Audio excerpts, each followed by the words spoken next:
Make neem oil spray with me. Not a fan of synthetic pesticides? Well, we have an option for you. Now, neem oil comes from the neem tree. It is a compressed oil, and it contains a product called liminoids. Now, what liminoids are, they simulate the hormones inside a pest. So they're endocrine disruptors, which means by going into a pest, it will prevent reproduction. And it may also prevent them from moving from the larvae to the adult stage. So you're effectively completely stopping their life cycle. An amazing quality in a pesticide. We're gonna make it up.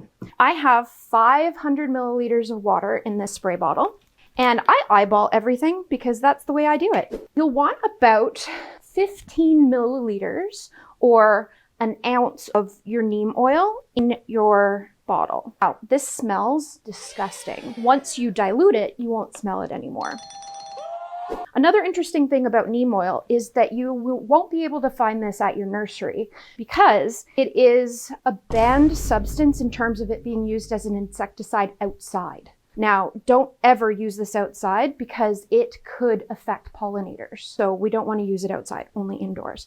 It is approved by the Canadian Food Inspection Agency as a dietary supplement though. So you can drink this stuff and you'll be fine. And because it's oil in water, we want to be able to emulsify the oil in the water. So we're going to add just a little touch of dish soap, just a little squirt, and that will emulsify the oil inside the water. And then you shake it up and you spray your plant. So you're gonna wanna spray the entire leaf, the petiole, the stem, and also into the soil. And the reason why into the soil is because neem oil is also a systemic, which means that it'll be taken up into the plant, and should an unsuspecting pest bite on the plant, well, it will get liminoids into its system. So it's a long-acting pesticide.